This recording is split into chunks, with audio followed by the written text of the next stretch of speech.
This is Karlyn Borysenko, and you are listening to the Actively Unwoke podcast. Hey, listen, I'm sorry that you haven't had an episode from me lately.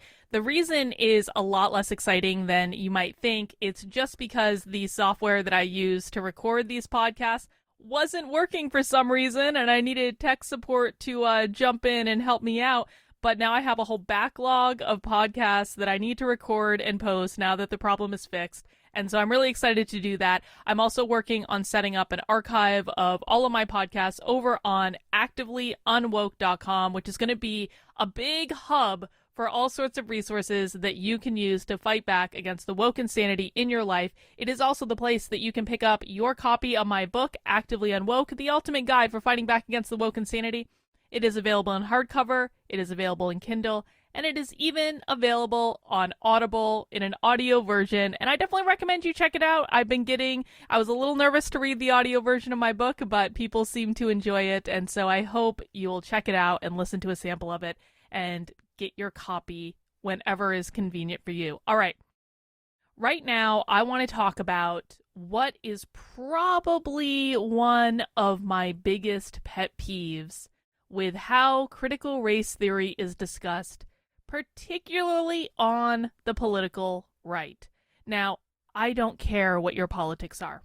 I really don't care. Whether you are on the left, maybe you're a Democrat, maybe you're a progressive. I don't know why you would be listening to this podcast if you were, but you know what? Every once in a while, we get some disaffected Democrats and lefties that come in, and being that I spent 20 years on the left and as a part of the Democratic Party, I completely understand that, and welcome if you're from the political left. I promise I won't shoo you away.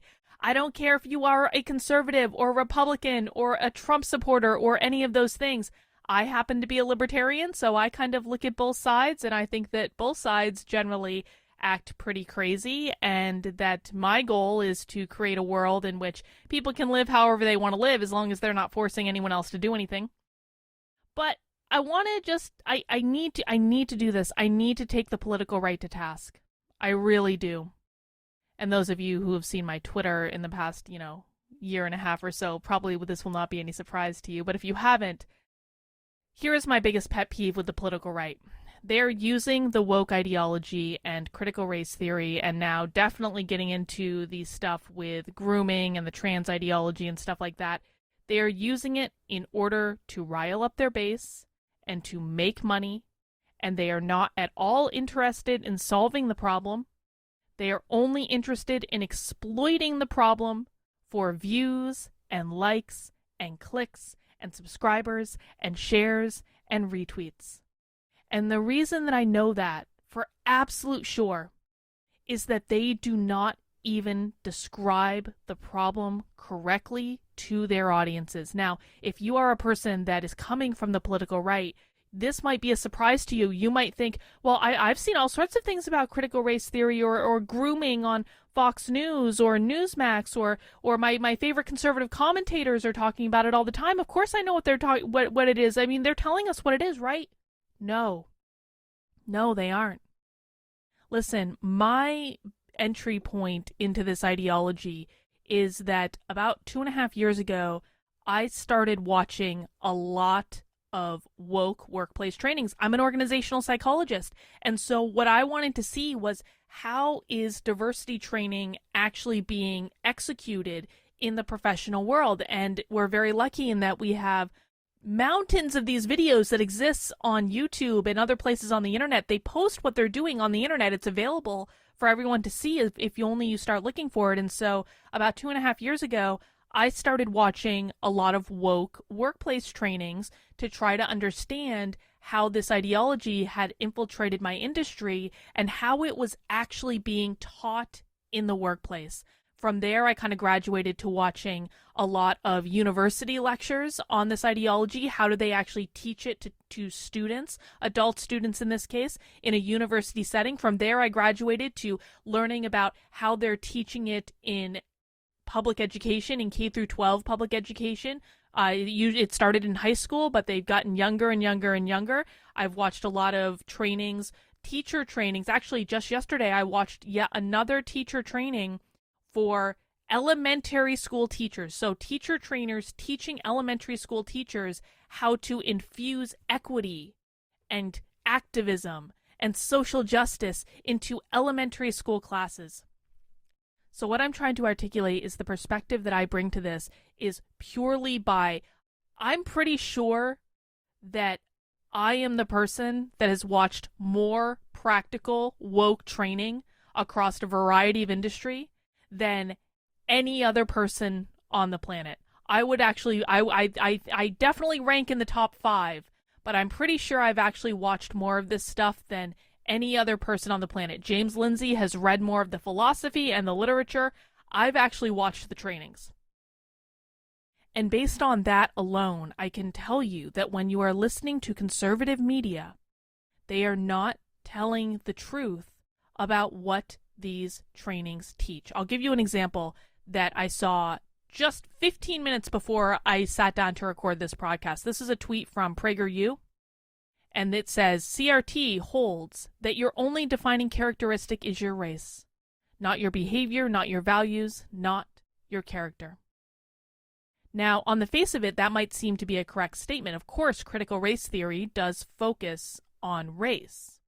And of course, it does perpetuate stereotypes about individuals based on race. The primary one I can think of is that it is extremely common in these woke trainings to hear white, progressive women say something to the effect of, all black people are poor, which of course is provably not true. Not all black people are poor any more than not all white people are rich. And so I absolutely understand why PragerU is positioning CRT like this. But the fact of the matter is, that's not the main point. It's simply not. Critical race theory is not about race. Critical race theory is about power. That's it. It is only about attaining more power. Now you might say, Karlyn, it has race in the title. How could it possibly not be about race? Well, the race part in the title is merely enumerating the tool that they are using to divide people or to outrage people or to rile people up in order to attain more political power. That's it. There are a lot of different types of critical theory.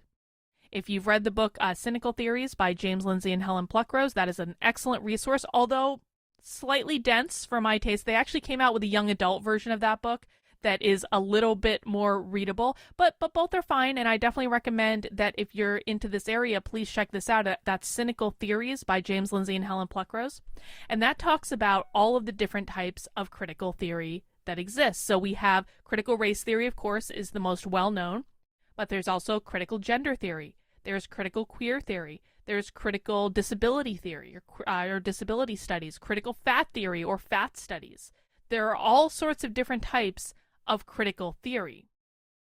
The type of critical theory, whether that be race or gender or trans or queer or disability or fat or what have you, they'll probably make up at least 50 more of these things before they're done.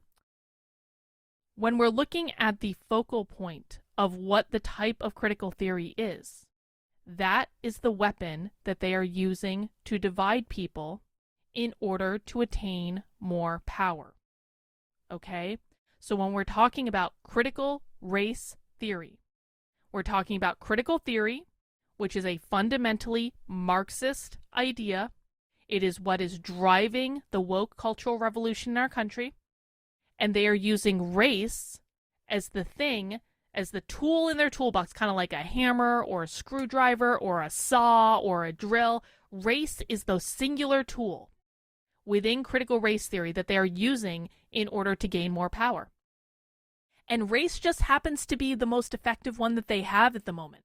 It's the reason that we hear about critical race theory so much is not just because it has been driven into the forefront by people like Christopher Rufo, and I have a tremendous amount of respect for the work that man has done. What he has done is miraculous. It's not just because of him. It's also because the left finds race to be their more effective tool at gaining more power. It's why they call every single person who disagrees with them a racist. Because when you call someone a racist and you make that person bend the knee because they're afraid of being called a racist, you gain power over that person. But the left has no interest in fixing racism. Racism is quite literally their god. They worship racism. They look for racism in everything. One of the key defining characteristics of critical race theory that PragerU's not telling you about in that 2-sentence tweet is that critical race theory is an ideology that literally says that racism exists everywhere. In every person, in every interaction, in every institution. They believe that racism exists everywhere. If these people solved racism, then they wouldn't have anything to fight anymore. They would very literally be killing off their own god. So critical race theory is not about solving the problem of racism. It is only about using race in order to gain more political power. And the same is true with every other type of critical theory that we're talking about. If we're talking about, what's going on in the schools now in terms of grooming, and I'm not even sure I'm allowed to say that on a podcast anymore. James Lindsay just got banned off Twitter yesterday for saying it.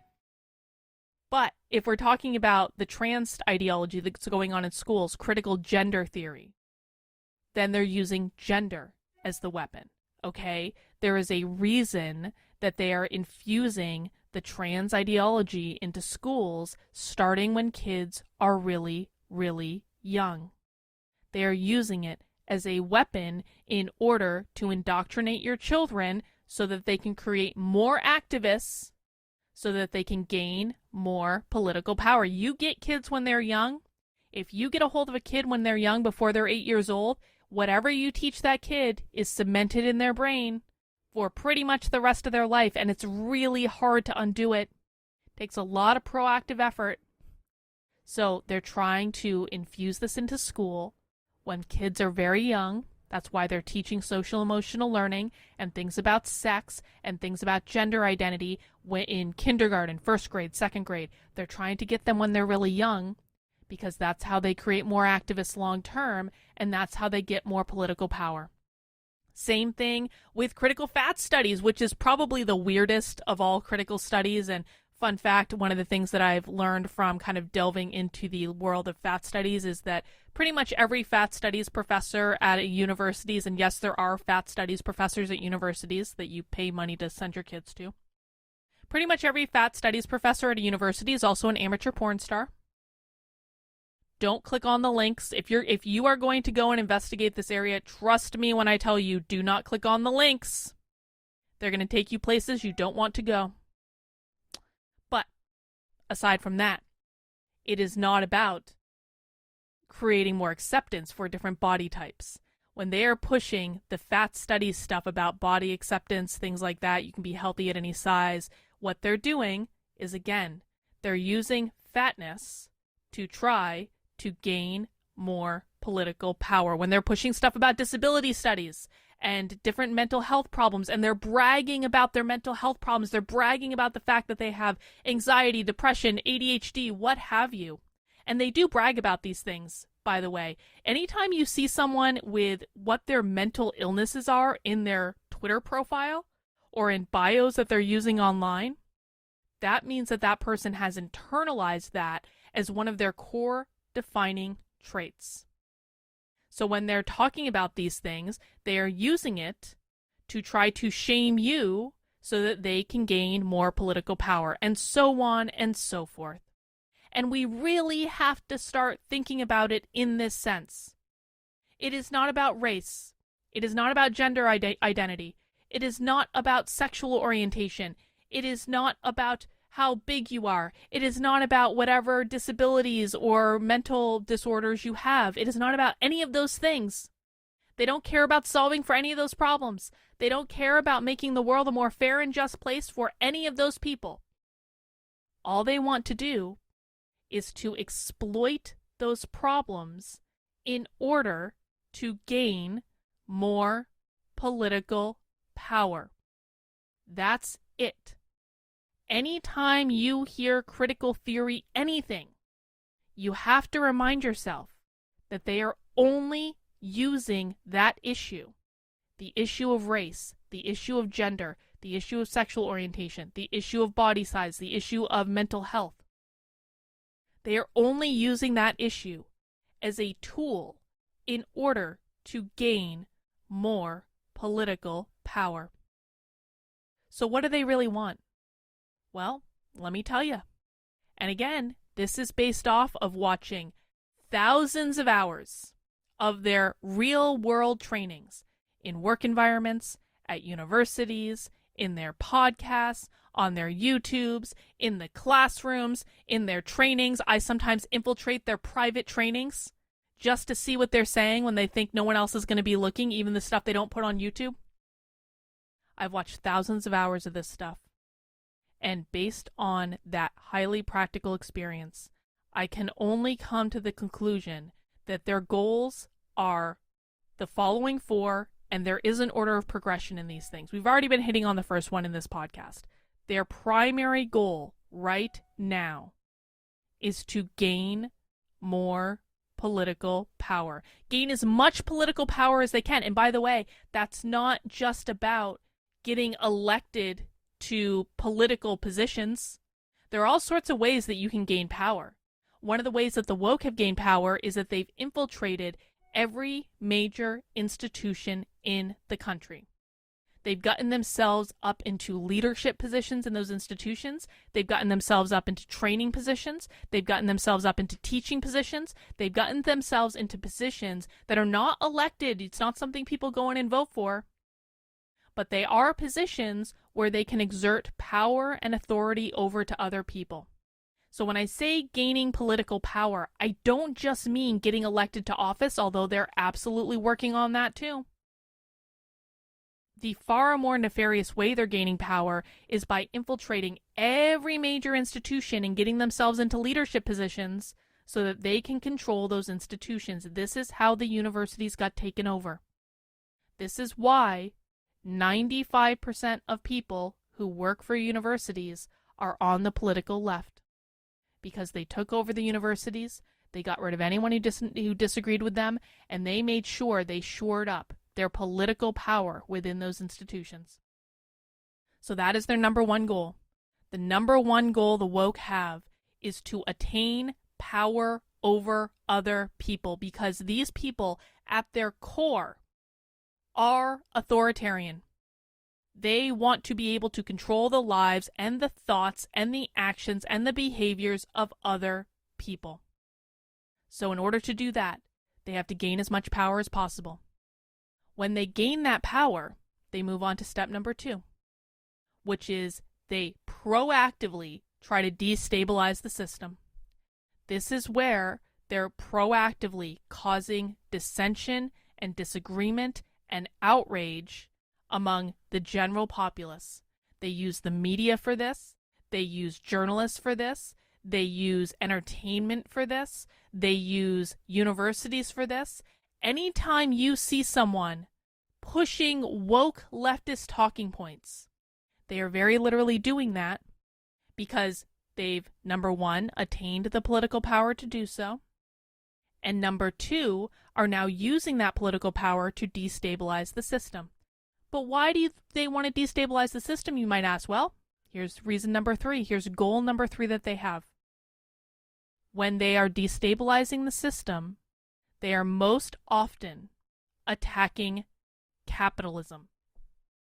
White people are not the biggest enemy of the woke left.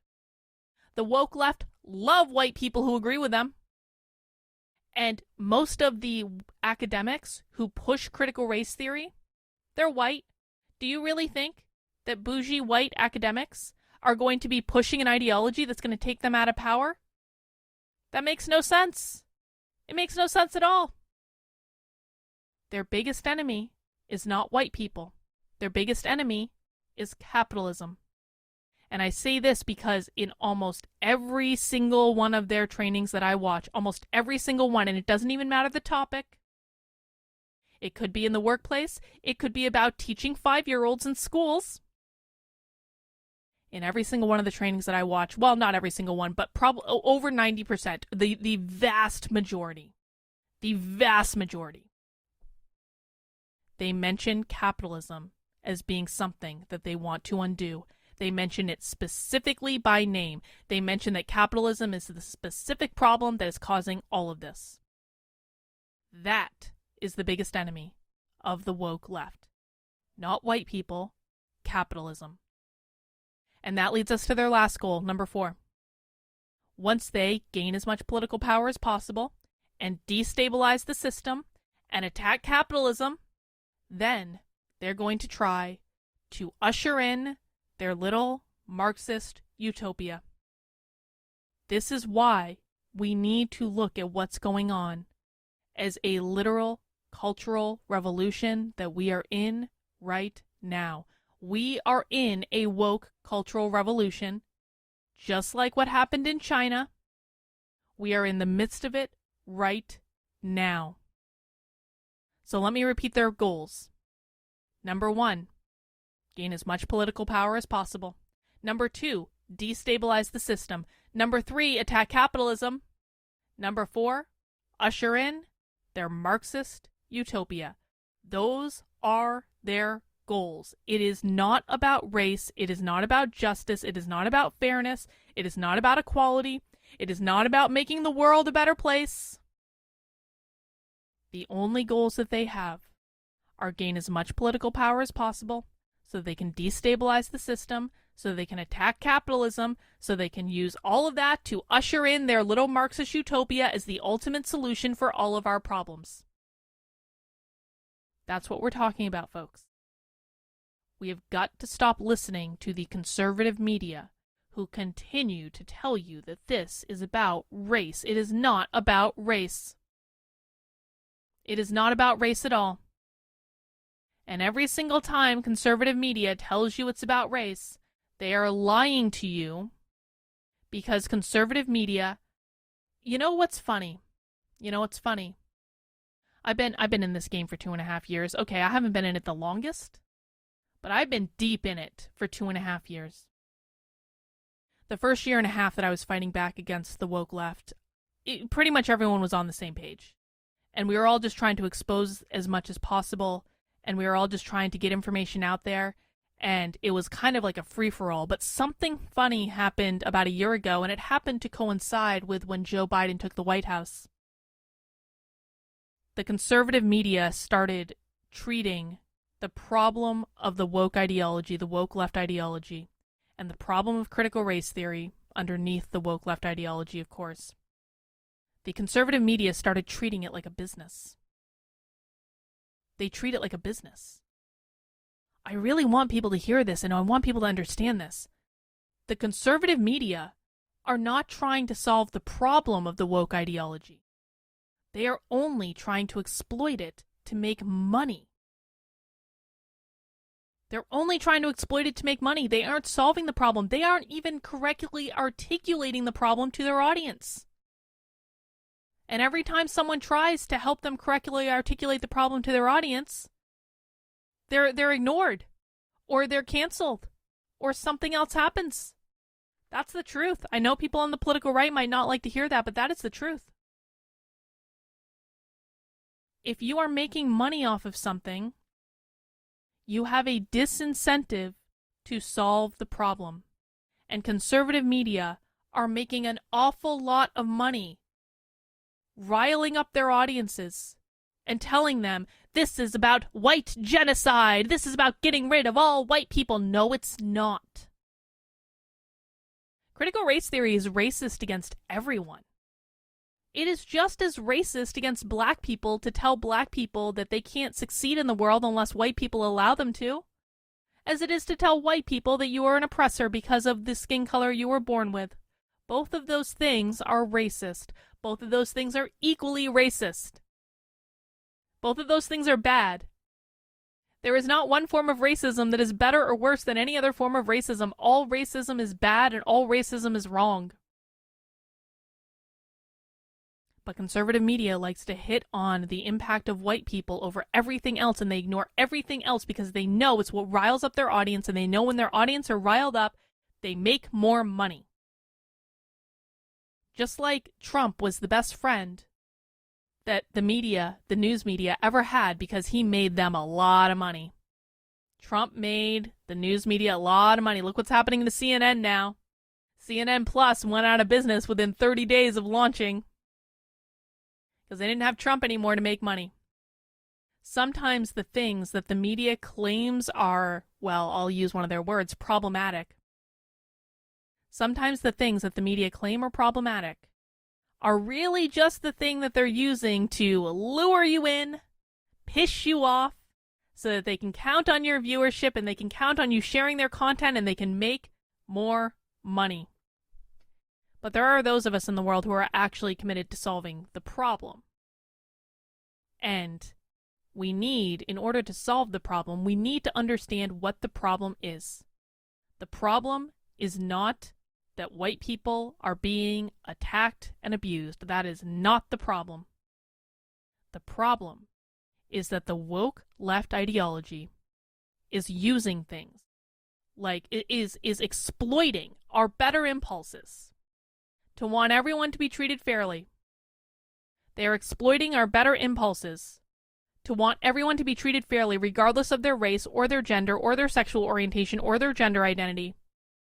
And they're doing it to gain as much political power as possible so they can destabilize the system, so they can attack capitalism, so they can usher in their Marxist utopia. Critical race theory isn't about race. It is only and exclusively about power. And that is how we need to start thinking about it. All right, folks, that's all I have with this episode. Like I said at the beginning, there's going to be a lot more coming very quickly because I've now gotten my recording ability back for my podcast. So please make sure you are subscribed on YouTube. Actually, I post all of these podcasts on my second YouTube channel, which is youtube.com/activelyunwoke. You can also subscribe on all major podcasting platforms, whether that be Apple or Spotify or Google or wherever really you get your podcasts. I'm almost everywhere at this point. You can also head over to activelyunwoke.com. I'm working on getting the podcast archive up on there as we speak. Literally, it is my next thing that I'm going to do after I finish recording this podcast.